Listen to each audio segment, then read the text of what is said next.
Funding for Off 90 is provided in part by the Minnesota Arts and Cultural Heritage Fund and the citizens of Minnesota.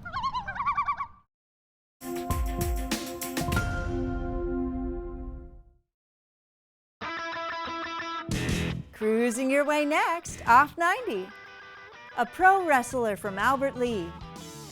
A fluid artist from Rochester. A mom who plays soccer. And a young man who has a way with words. It's all coming up on your next stop, Off 90.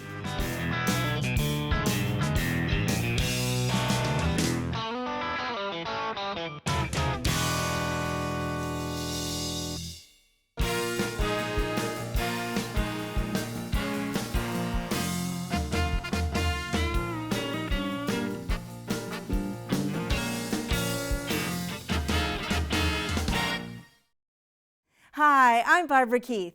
Thanks for joining me on this trip, Off 90. Did you know you can go to school to become a professional wrestler? That's what Aaron Corbin McVicker did. He's a wrestler from Albert Lea. First memory of wrestling is there was a movie rental house close to where I lived, and I used to go there, and I would always see these VHSs at the time, and you'd have your Hulk Hogan and Andre the Giant, Ultimate Warrior on the cover, and I'm like, I'm gonna check this out. And so with my allowance, right to the movie house, rent the video, and I would just have an 8-hour just love fest watching wrestling. My name is Aaron Corbin McVicker, and I am a professional wrestler and a car salesman. I wrestled in high school, played soccer and baseball. Those were kind of my three sports. Graduated in 2000 from Lamar's Community High School. And then I heard rumblings around school about these guys that were doing what's called backyard wrestling. And about a year after that, we all pooled our money together and bought a wrestling ring. I heard about some guys up in Minnesota that wrestled. So the Minnesota guys actually came to one of our shows. A couple of us came up to a show up in Albert Lea. So I moved up here. And then we went to a show in Faribault, Minnesota. There was a difference. We're like, these are professional wrestlers. What we're doing is not professional. One of the guys had a business card for a wrestling school. 4 of us went and checked it out, and all 4 of us enrolled that day in wrestling school. And on an average weekend, you'd be in Milwaukee Thursday, the cities Friday, Green Bay Saturday, back to the cities on Sunday. I've got 2 plates and 10 screws in my right ankle. I've got a broken toe on my right foot that never heals. Every time it's close to healing, I re-injure it. I've got a torn rotator cuff and torn labrum in my right shoulder. And the worst has by far been concussions. I can remember this, I've had 6 of them. And the most major one I had, we did a retirement show for a guy named Jerry Lynn. We're in the match, and my second time I was in the ring, I got in there, and that is the last thing I remember from that night. I remember I'm backstage, and I remember I'm looking for the restroom. And a guy goes, what are you looking for? I go, the restroom. Anytime I've ever been here at First Avenue, you walk this way, you go down the stairs, and the restroom is right there. And they're like, Aaron, you're at the Civic Center in Minneapolis. The biggest, best show I've ever been on, and I don't have any memories of it, so that's kind of a bummer. But no lasting concussion effects, though. Not even close. I've been the bad guy more than the good guy. I've been the good guy sometimes, and that's all right, and that's fun. It's cool to do the, slap the hands and kiss the babies like you're running for president or something, but there's nothing better to me in this world. It is the most addictive feeling to walk out in front of a few hundred people and have them just boo you out of the building. Just hate your gut. It is the best. That's right, you gotta have that bad guy. The best Marvel movies in the world had Thanos, right? And then you got Captain America and Iron Man trying to get to Thanos. So I love being Thanos, and I love all the Captain Americas and coming after me. Top accomplishment, I've got a couple. There's a promotion called Steel Domain Wrestling in Minnesota. Winning their heavyweight championship was a big deal for me. They're called Paradise City Wrestling. And I was their first champion. And the guy who owns the company and runs it is Mitch Paradise. So I got to beat the hometown boy in front of his hometown crowd for his belt. Was super cool. My best friend Cody O'Neill, we won the tag team titles from the North Star Express, who was my brother Darren Corbin and his partner Ryan Cruz in a TLC match. So tables, ladders, and chairs. I was on the first 6 WrestlePalooza shows. WrestlePalooza is the biggest deal in wrestling in Minnesota. That company, First Wrestling, just ran a show at the Mall of America. Little Easter egg, hidden fact, I was the first person that ever got to tell Eric Cannon that a WrestlePalooza sold out. You nip up, I'll see you, I'll feed up, you line me.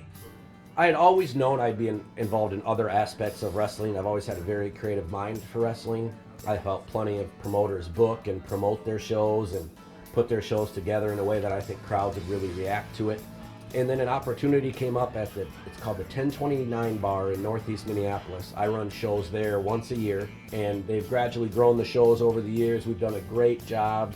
And during that, an opportunity came up in Faribault, Minnesota. A place called the Trinity Lutheran Church has a fundraiser for their Trinity Radio Club. And this radio club, they're teaching the youth at the church how to run radio, program radio, talk on the radio, do all the behind the scenes stuff for radio, and I believe they do some TV producing too.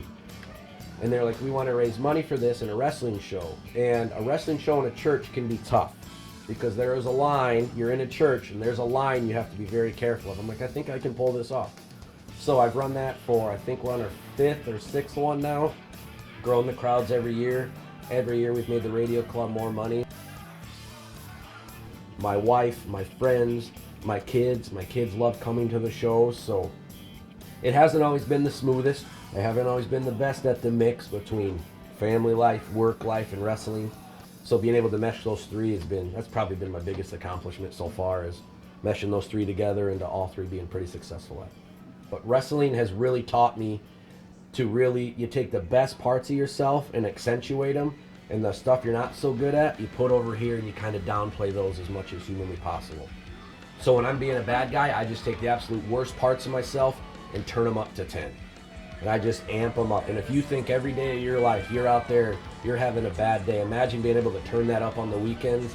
It's great. But it's for sure, I'm better at reading people now for sales because I can read a crowd. I've learned how to read people.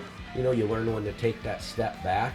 And just that character part of you that you can kind of separate from maybe the real you sometimes, for sure helps with sales, everyday life. It's just, you know, you become really good at reading people in situations, which I all got from wrestling. Wrestling to me is the best parts of any movie you've ever watched. It's the best parts of drama. It's the best parts of stand-up comedy, improv theater, a stunt show, all wrapped into one. And if you can do that and make that combo of all of those things into one, that's when wrestling works as good as it can work. And when wrestling works, it is pure art, and for me, it's the best pure form of entertainment on planet Earth. I will stand on a hill till I can't stand anymore and say wrestling is the best pure form of entertainment you will ever see in your life if you give it a chance.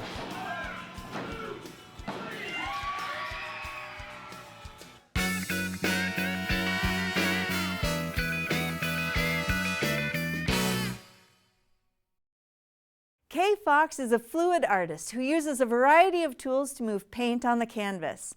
She finds the technique perfect for her paintings of trees, feathers, leaves, and other nature scenes. I'm Kay Fox, and I'm a fluid artist here at Gallery 24. I work with acrylic paint and mix them to make paint flow over the canvas. And by doing that, I can move the fluid in a way that creates trees and feathers and butterflies and other things that are found in nature. Just turning 60 when I chose to start this medium in my life. I had drawn in pencil before. Here at the gallery I have a piece that I did in my 20s. So I have always been an artist in some form. My son gifted me some paint. Then I started painting. So I started watching what I was doing in terms of what made the paint flow best for me, what made the results turn out like I had planned them to be. I can control what I do by the intensity of the color, by the viscosity of the paint, and really what kind of an area or flow one paint is versus another. There's a chemical reaction between metallic paints and standard acrylic paints. And that creates something we call cells, and we always are excited about things called cells if you're looking for some interesting depth in your piece. I can make the birch trees happen with a little help of a string, or and layering the paint so that it moves all at one time. If you're frustrated with whatever you're doing, use it as the learning experience rather than the quitting point. So I try again, and usually it works out better. I can see what happened and what can be improved. It's a lot of waiting in between, but I have a couple of nice shelves that are set up so that I can put in a slot of the next day's painting and the next day's painting and the next day's paintings. My medium does take a long time to dry. It has to actually dry and then cure. So because I'm adding paint conditioner, which actually levels out the paint on my paintings, it needs about three to 4 weeks to dry fully, to cure. The paint has to cure before you seal it. And then you seal it so that it doesn't run should it come across moisture again. And the backs are left open. They shouldn't be framed. They shouldn't be behind glass, so that they can breathe. Then, once I can finally get it out, so I've waited a month from the time I was happy with my painting to the time that now it's ready to go. Recently, I was asked to paint a dragonfly, and it brought to mind the son that they lost. So whenever she sees a dragonfly, that's a good memory for her, and she wants to remember her son. Created some for my mom, who is blind, which is interesting because she can feel, but she can't see. I can make paintings out of the dried paint skins as well. So I can basically adhere those paint skins to a canvas, and she can feel the flowers that I made for her, the garden. That was one of her favorite memories, and so she can actually feel the garden on the canvas. The ring pours are more meditative. I look at those and I imagine myself in the center of that ring. Where am I going? What kind of land am I exploring at that point? With the feathers, to me, they're light and airy. So it's a matter of contouring up that kind of wind-blown softness. So in my gift of the painting to others, in my production of that art, hopefully I'm giving something that provides them happiness and comfort. And hopefully they're receiving and I'm receiving happiness because they're happy.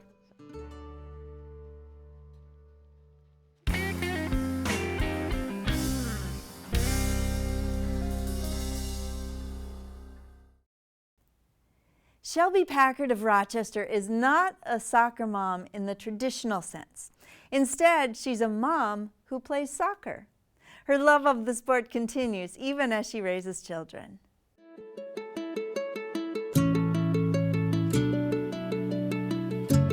Hi, I'm Shelby Packard, and I'm a mother of two, a wife, and a soccer player. My sister was the one that started playing soccer. She's a couple years older than me, and she has asthma. So I remember she was playing, and I think she had an asthma attack and had to come out, and they didn't have any more players. So the parents on the sideline all found like random cleats that were too big and threw a big shirt on me and just kind of threw me into the game to fill in. That was kind of like my first time playing a real soccer game.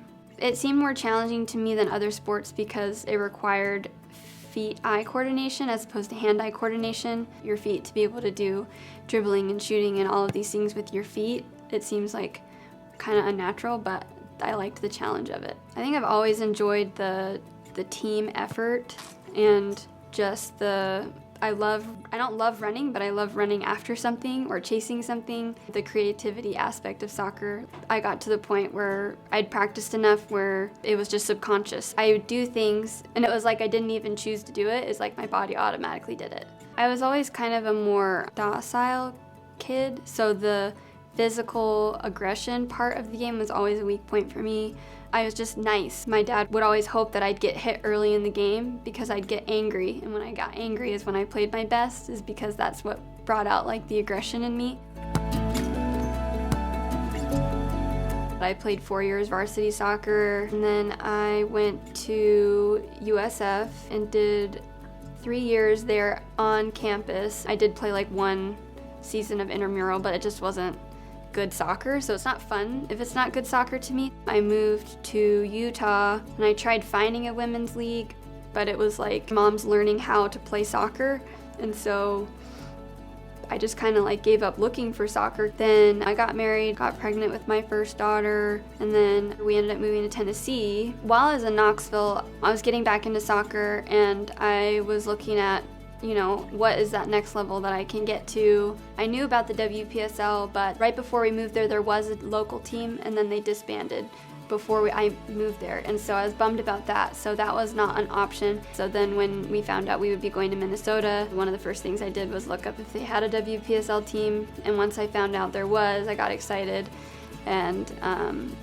then pretty much like we moved up here in February, and as soon as I was up here I had emailed Matthew, the team owner, and said, can you tell me anything more? I'd love to come try out.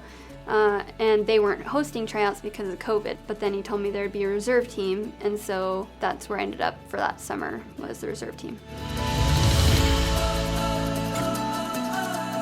I've experienced not having the game in my life, and because of that I was able to like fall back in love with the game like I did as a kid, and so when I'm out there I think I enjoy it maybe more, and I don't worry so much about the outcome because I'm just really happy to be playing. Growing up, you know, everyone goes through an awkward phase, but like middle school and high school, like knowing that I was really good at something gives you so much confidence. Even if you don't feel like you're the prettiest girl or you don't feel like you're the smartest girl, when you have a talent or something that you're good at, it just like is like a really good foundation and keeps you like grounded. I feel most myself when I play soccer. I can go out and I can like turn my mind off. I'm not worrying about things. I just get to like have fun, move my body, kind of let like my creative juices flow and like just see what I can do.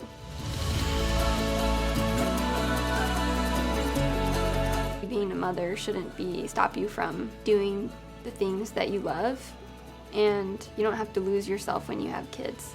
And my kids have enjoyed me doing something that I love, and my oldest daughter, Kaylee, has said multiple times, Mom, you can't not do soccer. Like, you love soccer. Like, you have to do it if you love it. And so she's picking up that it's important to do the things you love. And I think that's a great example for children to see that.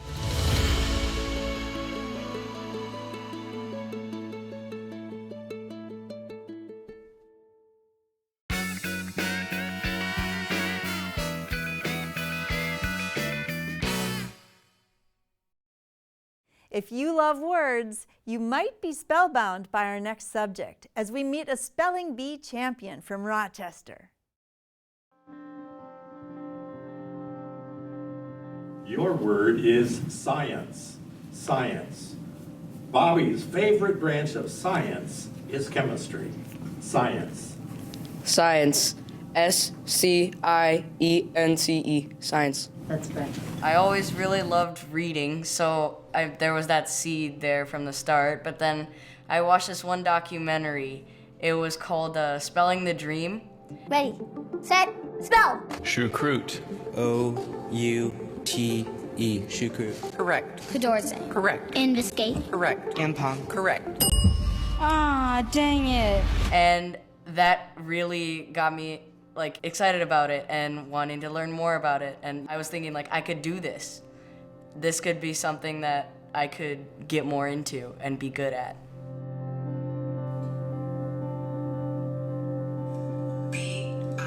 I thought this was something that made sense for him. I mean, after all, he loves reading and he's really good with words. He's good with speaking, he's very outgoing, and he reads a lot. I mean, he reads books as fast as anyone that I know.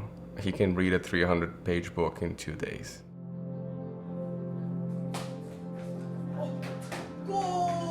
The first competition I ever had was last year when I was in 5th grade. And that year I got second to an 8th grader. The toughest part about the spelling bee is the studying and keeping consistent. I take the list of words that I'm studying from, and then somebody will quiz me, like my parents or my brother or one of my friends.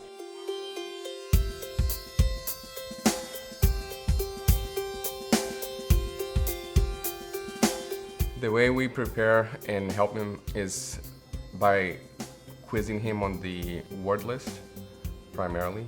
and they'll take the word list and quiz me, and the ones that I get wrong, I'll write down and to make flashcards on later.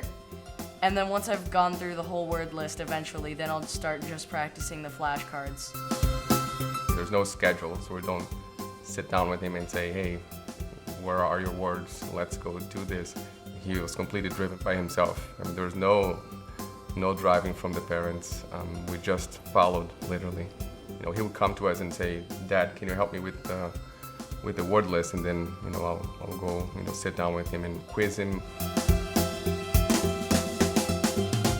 My favorite thing about the spelling bee is definitely the competitions. There's no doubt about it. It's kind of just all up to the work I've done. Roberto Villas-Boas, number 8. Your word is trefoil. And I just give it my all, and, you know, if I get beat, there's nothing I can do about it because I did my best. Trefoil, Trefoil, trefoil. It started out the rounds, and like nobody was getting out. MER. That's correct. STFUL, wistful. That is correct. ER, blooper. That's correct. And it went to like 4th and 5th round, and then people were kind of getting out by a steady amount of about 3 people per round, I would say. UWER. That is not correct. PERETE, spirit. Not correct. I was at work. My wife was there with him. I was on the phone, yes, and getting, you know, it's almost real-time updates about the words that he was going through and whether he had, you know, passed to the next level, how many were left in the competition. There are quite a few that like I haven't seen on the study list, and it's kind of just down to like you have to figure out the roots, and that's where like the language of origin helps and the definition helps and all that stuff. There's definitely one that stands out when I think of tough words. I think it was round 13. Your word is Evo Devo. Evo Devo was the word. And I asked for everything. And then when I asked for the language of origin. Could I have a language of origin, please? There is no origin for this word. Of course. There is no language of origin, so I'm like, what the heck? So I kind of just went for it. Evo Devo, EVODEVO, Evo Devo. And I got it right somehow. Round 10 or round 12, when it started getting to the top 6, the top 4. Your word is sacrosanct. Because I did not expect to go into this and win it. Sacrosanct, SACROSANCT, sacrosanct. That is correct. When I got to top 4, I was like, oh my gosh, I could have a chance of winning this. Digirati, DIGIRATTI, Digirati. That is not correct. It's down to 2 of us. It was me and Ezra. It was a solid, I think, 7 or so rounds that we, you know, one of us would mess up and then the other would mess up on their championship word and then get the other back in. Jealousy. JALLACY. Jealousy. Okay. Cenotaph, CENATAPH, cenotaph. Not correct. It went like that for a while, and then I got chaperonage as my championship word. Your potentially winning word is chaperonage. And I kind of couldn't believe it because for me that's kind of a relatively easy one. So I just couldn't believe it. Chaperonage, CHAPERONAGE,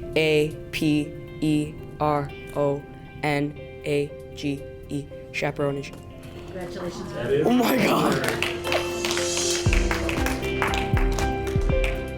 I think the most important benefit that he has gained from participating in the spelling bee is perhaps his first real experience about competing and practicing, and how, you know, that preparation can allow you to perhaps, you know, become more confident on your skills.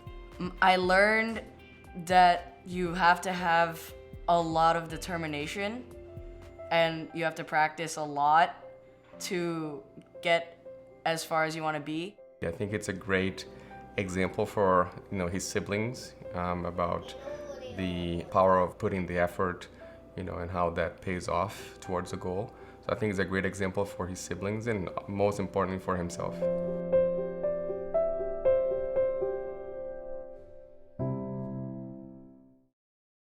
We've reached the end of this trip.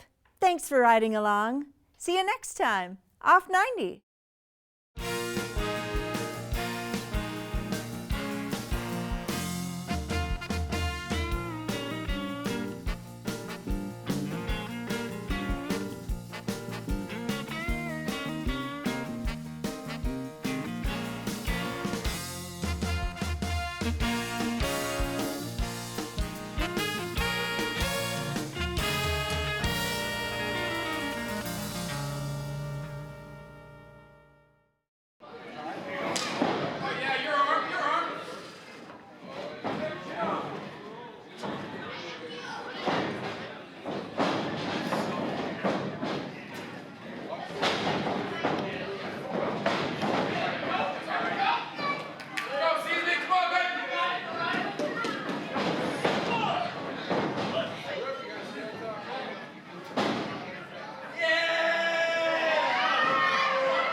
Funding for Off 90 is provided in part by the Minnesota Arts and Cultural Heritage Fund and the citizens of Minnesota.